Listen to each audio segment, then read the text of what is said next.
Paris has been liberated. The dispossessed have come home again. For 4 long years, they dreamed of this day. Victory on the streets of Paris in the final months of World War II. After 4 suffocating years under Nazi occupation, France was finally free. They celebrated with a parade along Paris's main artery, the Boulevard Champs-Élysées. The guest of honor, Charles de Gaulle, a towering general whose dogged belief in the greatness of France had sustained her at the lowest point in her history. He attracted admiration from people who had nothing in common with him. He just they were drawn to him. They were drawn to something about his character. The self-confidence that came out of really believing that you were destined to save your country. But as his countrymen cheered, bullets ripped through the air when an unidentified sniper opened fire on the festivities. The crowd panicked and dove for cover, but de Gaulle stood tall and waited for the chaos to pass. This was the moment he had been waiting for his whole life. In that moment, de Gaulle said, "I simply trusted in the fortune of France."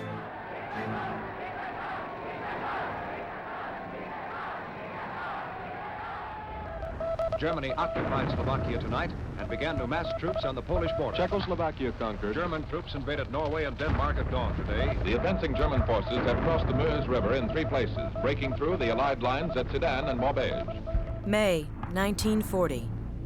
All eyes were on Europe.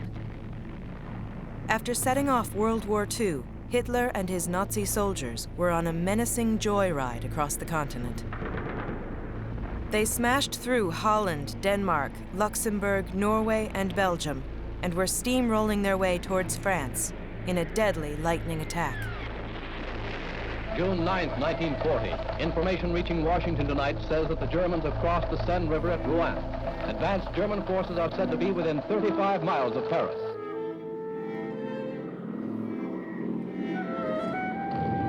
Blindsided by the German blitzkrieg, the French army collapsed. With Paris in peril, citizens were fleeing by the thousands. Parents sent their children to safety. France was about to fall. The big dilemma for any Frenchman is, what do we do next? Do we accept the defeat, or do we try to do something about it? Very few Frenchmen believe that there's anything to be done. Charles de Gaulle was not one of them. In the midst of attack, de Gaulle, a little-known defense minister, escaped by plane to London in a last-ditch effort to save his country. Hunched over a BBC radio microphone, he used the only weapon he had left, his voice. Moi, Général de Gaulle, j'entreprends ici, en Angleterre. I, General de Gaulle, now in London, am undertaking this task here in England. I call upon all French servicemen of the land, sea, and air forces to come join me. He hoped on June 18, 1940, to speak to the French people on the BBC from London and offer them hope. Come what may, the flame of French resistance must not be extinguished, and it will not be extinguished. What he was saying was, look, France is not lost. It has not been abandoned. I have chosen to represent France here in London as a free country, so that no one could say that there was no choice but to give in to Hitler. Vive la France, libre, dans l'honneur et dans l'indépendance.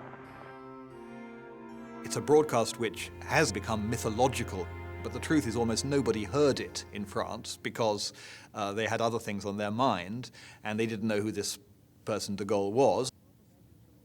Before the Nazi invasion, de Gaulle had been passing time as a low-ranking general. He was unremarkable but for his 6.5-foot frame and a curious belief that he was destined to save France. When the Germans pounded into France, de Gaulle caught the attention of an unlikely patron across the English Channel. British Prime Minister Winston Churchill. Churchill knew that if France was toppled, Britain would be next. Desperate to keep France fighting, Churchill had dispatched his deputies to Paris. Bad news, they reported back. Everyone here has given up. Everyone except de Gaulle. So Churchill arranged for de Gaulle to be smuggled out on a British plane to London. Many people in the British government thought that Churchill's decision to back de Gaulle was itself rather crazy. The head of the Foreign Office writes in his diary in 1940, he said, well, who is this man? I don't know anything about him. He's the most peculiar looking man. He's got hips like a woman and a head like a pineapple. Who is he? In halting English, de Gaulle touched down in London with the words, "I have come to save France's honor," and boldly declared himself head of the French government in exile. But whom did he represent? De Gaulle's status in London was very difficult. He was someone who was having to say, I am France, although the legal government of France was still in France. And the legal government of France was, undoubtedly, the government of Marshal Pétain in Vichy. Marshal Henri-Philippe Pétain, a decorated military hero who bravely led his troops to victory in the First World War, was called back into power in the midst of the Nazi takeover. But this time there would be no victory. Instead, just 5 days after de Gaulle proclaimed himself leader of France, Pétain surrendered France to Hitler. He signed an armistice and set up a puppet government in the town of Vichy, far from Paris. It was a crushing blow to the impassioned patriot, who had worn France like a badge of pride ever since childhood. When de Gaulle played make-believe games with his schoolmates, instead of a fireman or bank robber, he played a country, France. He was imbibed with an almost religious patriotism. The first words of his war memoirs, of all my life, I have had a certain idea of France. France cannot be France without greatness. As a teenager, de Gaulle excelled at military school and was called to combat in the First World War. His mentor and commanding officer, the man who steered him through the brutal trenches of World War I, was none other than Marshal Pétain. Under Pétain's guidance, de Gaulle proved a fearless and strategic fighter until his capture by German soldiers in 1916. He spent most of the rest of the First World War in a German prisoner of war camp. He tried to escape innumerable times, I think 7 or 8 times, but the problem was that he was so tall and so distinctive that it was very difficult for him actually to sort of shade into the crowd, so he was always recaptured. But he was desperate to get back into fighting again. De Gaulle never dreamed that years later he would be locked in a pitched battle against his former comrade over who was in charge of France. To de Gaulle's exiled claim that he was the true government, Pétain charged him with desertion and sentenced de Gaulle to death if he ever returned to France. Stranded in London, de Gaulle vowed to build political muscle from abroad. His first task? To expand his trusty but limited band of followers, consisting of his wife, the 3 de Gaulle children, and Winston Churchill.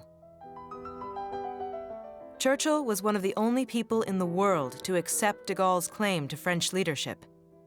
But as time wore on, Churchill found it difficult to mollify the feisty Frenchman. De Gaulle himself would admit he bit the hand that fed him in order to show that France still had teeth. De Gaulle would demand soldiers. He would demand information. He would demand to be kept in the loop. And Churchill used to tolerate this and then go back into his office, light up a cigar, pour a large glass of scotch and explode. But he's sort of letting off steam because, in fact, Churchill rather liked de Gaulle. And he recognized him for what he was, an extraordinarily brave and rather lonely figure at a time when France was at its lowest point in recorded history. One thing we can be pretty sure of. Hitler has got the French down, and he will not let them get up again. Life under armistice was not the ticket to safety the French had hoped. Hitler and his Nazi minions flooded the Paris streets, quickly occupying their new outpost and drafting millions of French workers to German factories for the war effort. He will not give the French any possibility of resuming any resistance to him. From England, de Gaulle's only recourse was the radio, where he repeated his refrain. France may have lost the battle, but not the war. France must fight on. He hoped someone would eventually hear him. Finally, on July 14th, 1940, Bastille Day, came evidence that his words hadn't vanished into the ether. As de Gaulle celebrated the French holiday in London, hundreds of fellow exiles, many of them soldiers who had fled France, showed up to join his crusade. De Gaulle tearfully saluted his first Free French troops. Over the ensuing months, he recruited thousands more men, eager to fight for France.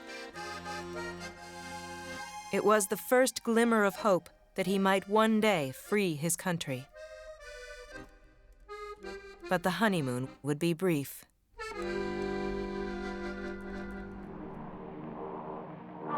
And give hard about the 27-yard line. We interrupt this broadcast to bring you this important bulletin from the United Press. Flash, Washington. The White House announces Japanese attack on Pearl Harbor.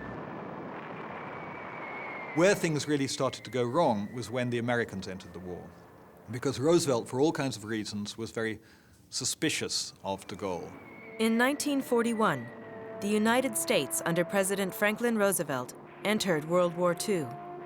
De Gaulle, by now a regular fixture in Churchill's camp, assumed he would also be included in the Allied strategy for Europe. He was wrong. Roosevelt didn't have any of Churchill's sort of affection for de Gaulle's quirks. He simply thought he was a pain in the neck. That why on earth should an obscure French general be told what Roosevelt was planning? They're both on the same side, but deeply suspicious of each other. And Churchill often got caught in the middle and would bitterly complain to both sides that he was the piggy in the middle between Roosevelt, who didn't understand France, and de Gaulle, who didn't understand anything else. Shut out of Roosevelt's inner circle, de Gaulle was forced to the sidelines, a position he bitterly resented. But he refused to disappear. Instead, he took off for France's colonies in North Africa, where the war's smaller battles were being waged. There, de Gaulle picked up his pace of recruitment, and by 1943, de Gaulle led 300,000 troops into battle, swiftly defending colonial territory against the Nazi onslaught.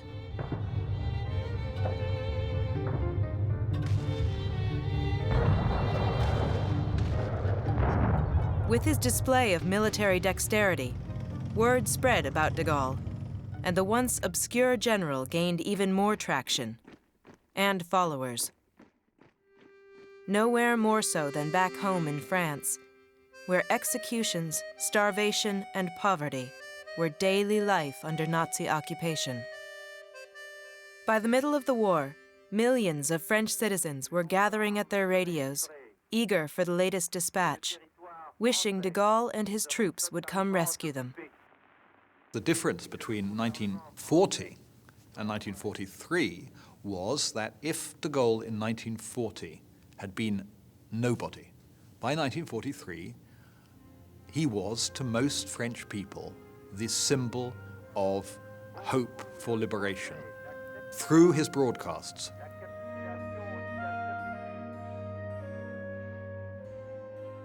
On an early June morning in 1944, American and British troops stormed the shores of France's Normandy coast for their ultimate showdown against the Nazis. D-Day. Weeks and weeks of heavy fighting by land, sea, and air ended in an Allied victory. It was the most decisive moment of the Second World War, and de Gaulle was absent from the beachhead, banned by Roosevelt. For the Frenchman, it was the final straw. De Gaulle effectively says, I don't care what the Americans and the Brits say, whatever Churchill and whatever Roosevelt say, I'm in charge of France. I am taking over. De Gaulle got back on the radio, declaring D-Day a victory, even though his own troops played no role. Then, for the first time in 4 years, he sailed home.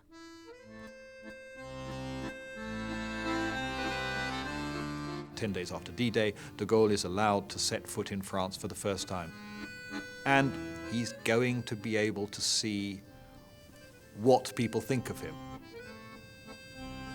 And he's with another general in a jeep, and they see 2 policemen sort of cycling down the road, and so they stop the policemen and say, go to the town of Bayeux and announce that General de Gaulle will be arriving in half an hour. And the policemen salute, not de Gaulle, but the other general who de Gaulle is with, assuming that that's de Gaulle, because they have no idea what de Gaulle looked like. But before long, all of France would know the man whose voice they counted on during the dark days of occupation.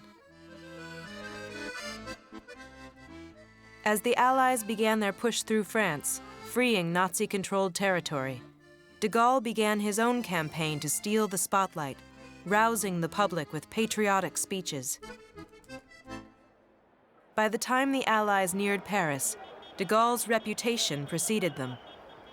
As they prepared to liberate the capital, de Gaulle convinced U.S. General Eisenhower to let him and his troops enter with the Americans.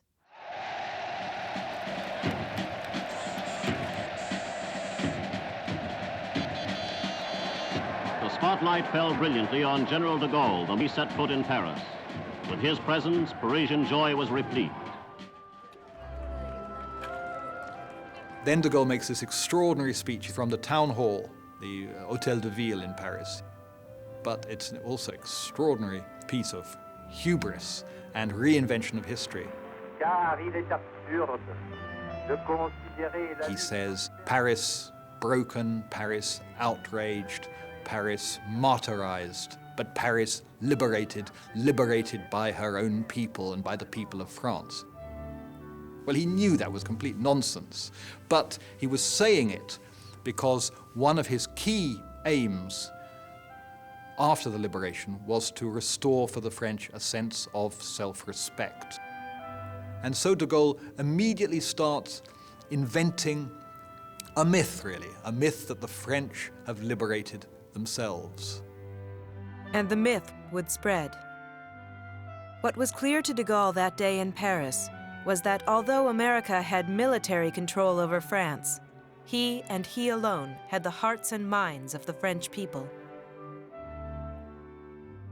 The next day, he organizes for himself this triumphal march down the Champs-Élysées from the Arc de Triomphe. And it is the moment when he can show the world and show himself that he is the symbol of liberated France. And 1 million people turn out to cheer him. And for him, this is the moment when he has this sense that he has accomplished his destiny. Nothing, not even the sniper fire that greeted him on his path, was going to stop de Gaulle.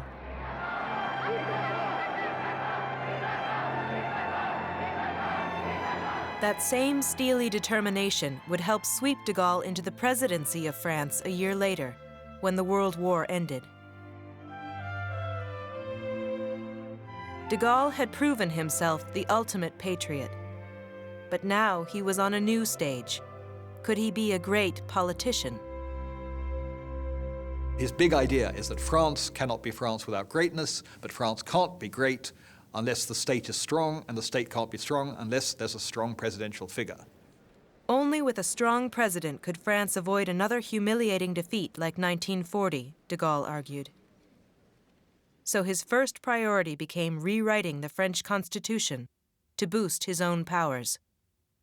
But after 4 years under occupation, the last thing the French wanted was another bossy leader.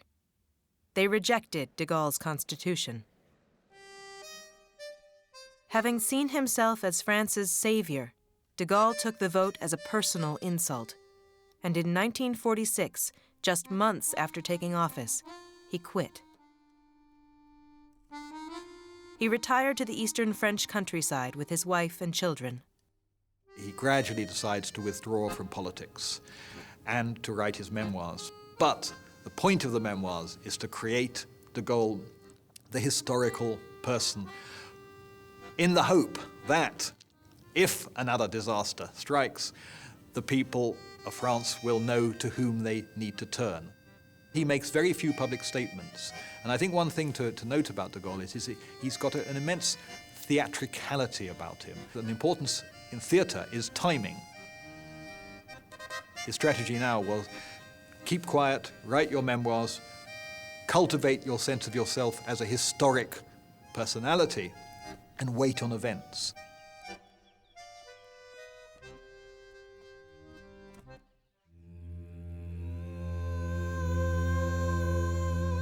(1958). Riots on the streets of Algiers, the capital city of France's greatest colony. After more than a century of French rule, the native Muslims were fighting for independence in a fierce battle that reverberated all the way to Paris. With nearly 500,000 French troops committed to the region, there was no solution in sight. De Gaulle has been waiting through the 1950s, in a sort of way almost hoping for a catastrophe so that he could come and save France again. And that catastrophe comes in May 1958. Panic over Algeria was straining an already weak French government. Having rejected de Gaulle's calls for strong leadership 12 years earlier, they were paying the price. France had blown through 26 different regimes since de Gaulle left office. The latest was on its way out.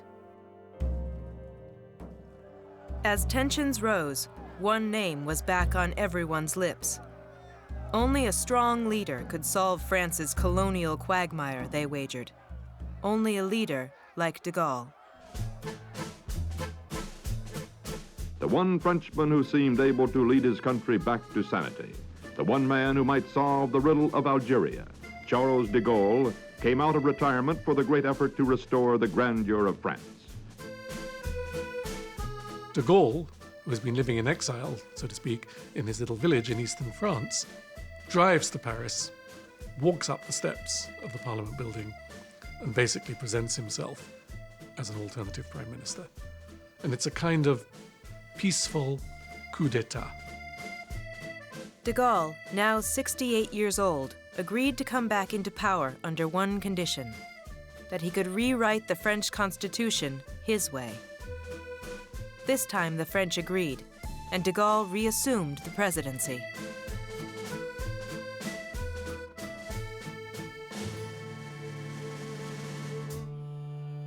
No one to this day exactly knows what de Gaulle planned to do in Algeria. There's a very famous episode where in Algiers he appears in front of huge crowds and he does this famous gesture. He raises his arms above his head in a great V for victory, and he says, "Je vous ai compris." I have understood you. And the crowd cheers. But no one quite knows what he's understood.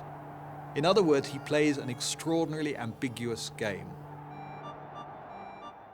To the surprise of many of his constituents, de Gaulle granted Algeria independence from France, and his newly minted talent for political gamesmanship would characterize his presidency for the next 10 years.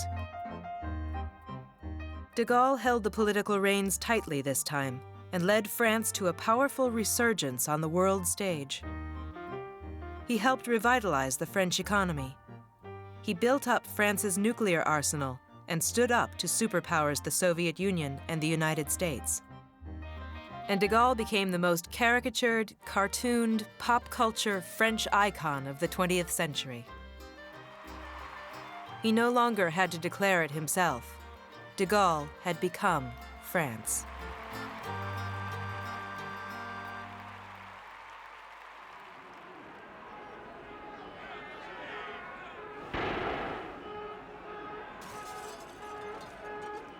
(1968).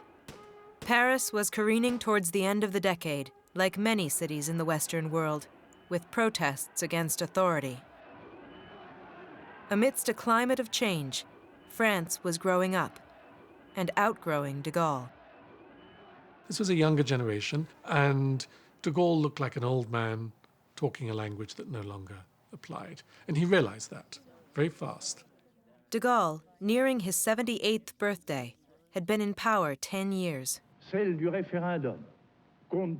same man who once took to the airwaves in efforts to save France now found himself back on the airwaves, hoping to save his job. De Gaulle proposed a national referendum on his own leadership. J'ai besoin que le peuple français dise qu'il le veut. Vive la République, vive la France. People said no. They turned down the whole package, as though to say, we're now past the point where we need the man on a white horse, the man who's going to ride into Paris and rescue us from our own anarchy, from our French inability to govern sensibly. He knows that something has changed definitively. And again, with that theatricality that was so characteristic of him, he simply issued a statement, communique saying, as from this evening, I cease to be President of the Republic. And I don't think he ever said another word publicly.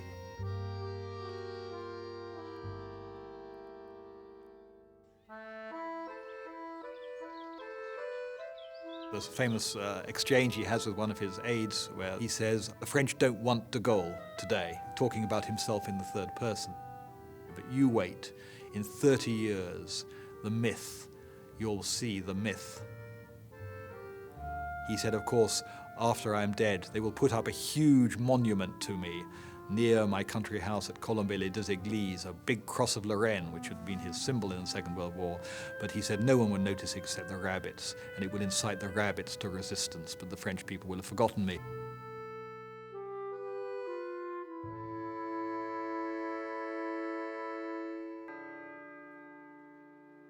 Charles de Gaulle, the man who, more than any other, shaped France's destiny for the past 30 years, died here in the little village of Challberg, perhaps as he would have wanted to, swiftly and in the privacy of his own home. De Gaulle died on November 9th, 1970, just a year after he resigned from power. Français, le général de Gaulle est mort. La France est veuve.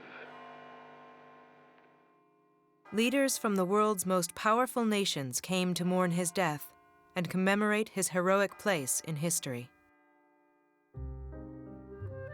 But for many French citizens who held vigil at his country estate, de Gaulle is still best remembered for 1940 as the lone voice of French resistance emanating from the BBC radio in the midst of France's darkest days. A speech almost nobody heard, but everyone remembers. Ask yourself a question. What would have happened if there had been no de Gaulle? Who would have preserved the image of France? Who would have stood for a free France and France's honor in 1940? No one else did. So, only someone like de Gaulle, you'd have had to invent him. Only such a man could stand for those values credibly in a country that was so divided. Marchons, marchons.